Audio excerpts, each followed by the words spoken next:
Hello guys, हम लेके आ गए हैं आपके लिए साथ निभा साथिया की अपडेट। सीरियल की स्टार्टिंग दिखाया जाता है। मोदी परिवार में ज्वेलर्स को बुलाया जाता है। दूसरी तरफ मोना, परी और जिगर एक जगह पर बैठे हुए होते हैं। जिगर सोच रहा होता है सात ज्वेलर्स यहाँ पर क्या कर रहे आए हैं। वहीं पर गोपी जी होती हैं, वो कोकिला जी कृष्णा जी नीचे आते हैं।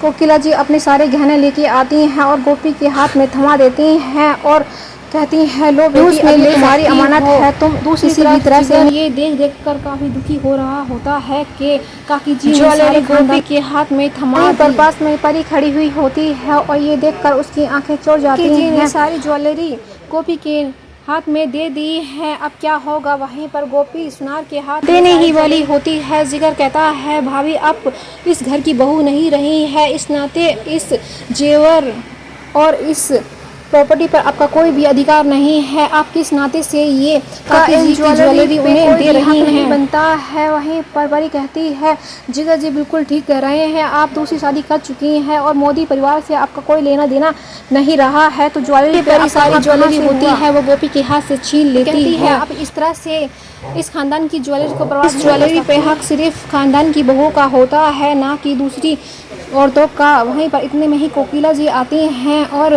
परी को घूर घूर के देखने लग जाती हैं। इतने में ही परी के हाथ से ज्वेलरी छीन लेती हैं और कहती हैं, ये ज्वेलरी मेरी है और ये मैं के हाथ से सारी ज्वेलरी मैं कोकिला जी देना चाहती आ जाती है। परी छटपटाते हुए देखती रह जाती है, उसके हाथों से ज्वेलरी निकल जाती है और कोकिला जी होती हैं, फिर से कहती हैं, ये ज्वेलरी मेरी है और इस ज्वेलरी पर सिर्फ मेरा अधिकार है और ये ज्वेलरी होती है ज्वेलरी में आ जाएगी या मुझे ना दोस्ती होगी, उसका बिजनेस चल जाएगा। तो वहीं पर जिगर कहते हैं, अगर गोपी भाभी का बिजनेस नहीं चला तो फिर कहाँ से आपकी ज्वेलरी को लौटा के देंगी। वहीं पर कोकिला जी कहती हैं, मुझे पूरा भरोसा है, ना भी चला तो ये ज्वेलरी मुझे मिले या ना मिले तो मुझे कोई गम ना होगा, पर मैं गोपी के बारे में एक शब्द सुनना नहीं चाहती हूँ परी, और आगे से गोपी के बारे में कुछ मत बोलना, वो सारी ज्वेलरी अच्छा होगा हाथ में दे देती हैं और सात ज्वेलर्स को देने के लिए बोलती हैं।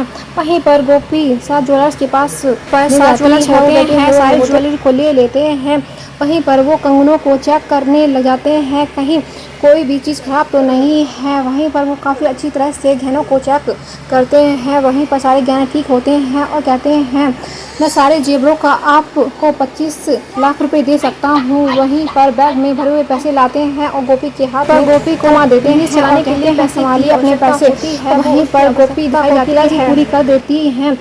वहीं पर दिखाया जाता है, गोपी होती है, वो सोच रही होती है, क्या पता मैं बिजनेस में लाइफ में से ना सब को निकाल कर कहती है दो, और नेगेटिव ना सोचते हुए पॉजिटिव सोचा करो, हमेशा अच्छा होगा तुम्हारे। परी गोपी के सामने शर्त रखती है कि अगर आप सक्सेस ना हुई तो आपको इस घर से जाना होगा और इस घर की जितनी प्रॉपर्टी है आपका कोई भी अधिकार नहीं होगा। वहीं पर परी, मैं तुम्हारे साथ के सामने शर्त रख देती है, छोड़ के हमेशा के लिए चली जाऊंगी। वहीं पर परी होती है, वो खुश हो जाती है और कहती है, ये तो बहुत ही अच्छा हुआ।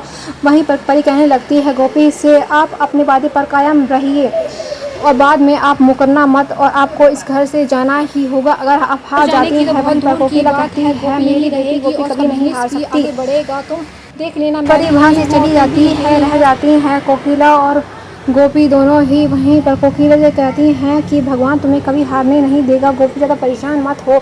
वहीं पर गोपी कहती है, माँ जी अगर मैं हार जाते हैं और तीनों मंदिर में जाते हैं, भगवान से प्रार्थना करते हैं। कोकिला जी भगवान से प्रार्थना करती हैं कि गोपी को सक्सेस दिलवा दें, उसका बिजनेस चलवा दें। समाप्त हो जाता है। आगे की अपडेट जानने के लिए चैनल को सब्सक्राइब, वीडियो को लाइक करना ना भूलें। फिर मिलेंगे नए अपडेट के साथ।